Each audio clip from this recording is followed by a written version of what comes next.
Ekipa draga, pozdrav svima. Danas putujemo na jednu jako moćnu lokaciju, po meni jednu od najmoćnijih na ovim prostorima. Idemo u drevni ilirski grad, stariji od Rima, pun tajni, legendi, povijesti, koja čeka još uvijek da bude ispričana. Doslovno putujemo u srce ilirskog svijeta. Evo, kad došli smo do samog ulaza, do ilirskog grada Daursona. Iliri su, znate i sami, bili jako moćan narod koji je naseljava prostor skoro cijelog Balkana. Njihovo nasljeđe skrivaju planine, rijeke i gradovi poput ovoga što ćete danas vidjeti. Tu se posebno stvarno ističe jedno pleme ilirsko zvano Daursi, a njihova prijestolnica je bila Daurson, smješten tu nedaleko od Stoca. Evo, jedan od nalaza iz predantičkog Daursona, ilirska kaciga. Kažu ljudi uvijek grčko-ilirska kaciga ilirskog tipa. Tako dalje, ne znam zašto ne bi zvali ilirska kaciga ako je nađena na ovome području i ako su je koristili naši Iliri.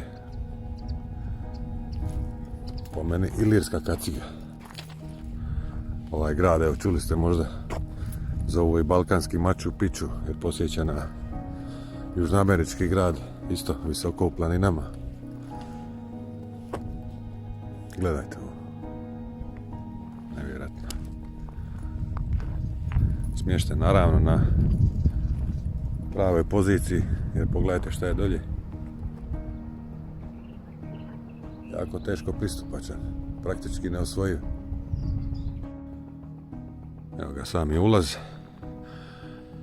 Vidite ove kiklopske zidove koji su okruživali tadašnju Akropolu. Bili su u dužini od 65 metara na pojedinim područjima i 7 metara visine. Ko što sam rekao, određeni blokovi su teški 40 tona, bez vezivnih sredstava, bez ičega. Također, Daursoni imaju svoju kovnicu novca. Bili su Daursi se nakon napada Dalmata, drugog ilirskog plemena,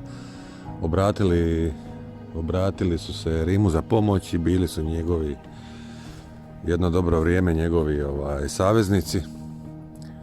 Ali ipak je grad doživio svoju propast. Pogledajte kako je to složeno.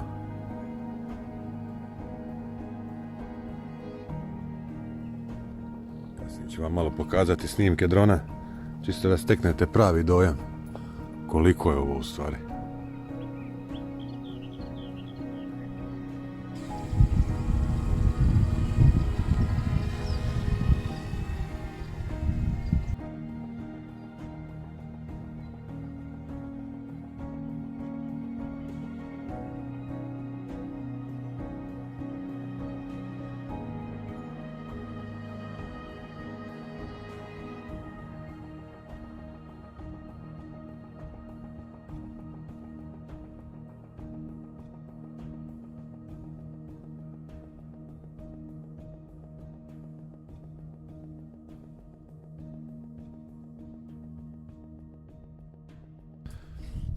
Još jedna zanimljivost da su oni kovali svoj novac, imali su svoju kovnicu novca, znači možda se vjerojatno tu negdje nalazila, kao što se nalazili razni hramovi posvećeni božanstvima, stambeni prostori i tako. A sa stražnje strane, to jest na reversu kovanice koju su kovali, je bio brod, motiv broda, što stvarno pokazuje koliko su oni koliko su bili pomorski jaki, pokazuje njihovu pomorsku povezanost i trgovačku snagu. Iako se grad nalazi, pogledajte di, ali imali su znači pristup moru i bili su pomorski jako razvijeni. Iako se on danas nalazi u srcu Hercegovine, podaleko od mora, što bi se reklo. Ima tu dosta keramike, baš ću vam pokazati. Dan danas je razbacana ovuda. Ne znam koliko vidite dobro. To je keramike more. Znači, pogledajte. Evo, sve dijelovi posuda, krovova, amfora, ko zna čega sve ne. Evo i neka drškica od amfore. Vidite kako je zaobljena. Doslovno se tlo crveni. Gore ne, gore je zaraslo travom naravno, ali ovdje gdje je golo idi se odronjava prema ovim prema doli. To je toliko keramike da je to neopisivo. Pogledajte. Strašno. Ma stvarno je lipi komada.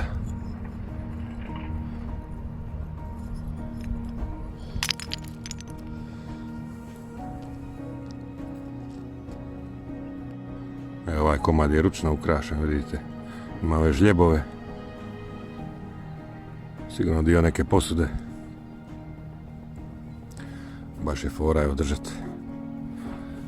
Nešto u ruti što je neko držao prije 3000 godina.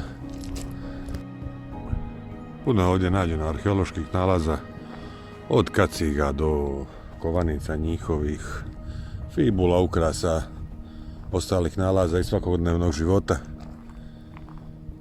Ali evo, odmah da kažem, nemojte se osuđivati sami, istraživanja nikakva vršiti, zato što je to jedan sad jako bitan arheološki lokalitet, što je najvažnije, a i zato što je područje iza zidina pa tamo nadalje sumnjivi minsko područje koje je bilo nastradalo u ratu. I dan danas ako pogledate karte sumnjivi minskih područja, sve se crveni.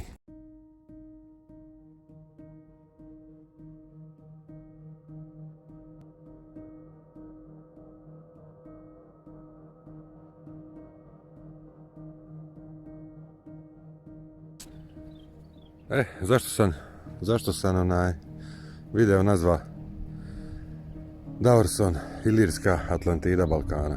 Pa eto, svi znate što je Atlantida, navodno antički grad, mistični, koji je nestao pod razjašnjenim uvjetima. Pa isto tako se može i ovdje usporediti. Davorson je stvarno bio iznimno napredan za svoje vrijeme. Iznimno. Građen je, kao evo vidite i sami, grčka Mikena, koja se dan danas svijet divi. Od velikih divovskih megalitnih kamenih blokova bez vezivnih sredstava. Nestala je, i tako je i Davorson, isto kao Atlantida, ajmo reći, nestao u nerazjašnjenim nekim uvjetima, okolnostima. Kažu da ga je uništio Rim, iako su bili saveznici. Kažu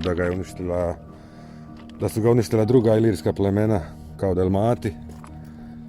A sad, neki kažu da je bio veliki požar, neki kažu da je bio veliki potres koji je to sve uništio. To se nažalost ne može saznati.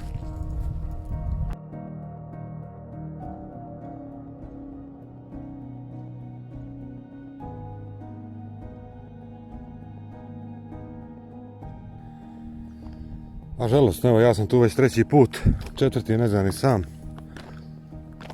Nikad nigdje nikoga. Pa, meni je to neshvatljivo, da ovakva lokacija, vidite i sami, 5. je mjesec, lipo je vrijeme, prekrasno sunčano, pa da ovdje nema turista, pa da ovdje nema ekskurzija iz škole, pa da ovdje nema, ne znam, ako nema danas ovakav dan, sigurno nema ni usred zime.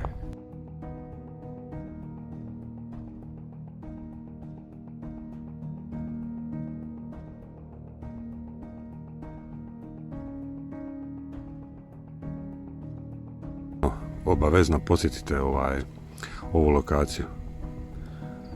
Tako da eto, moj stvarno iskreni savjet. Ništa, spremamo drona i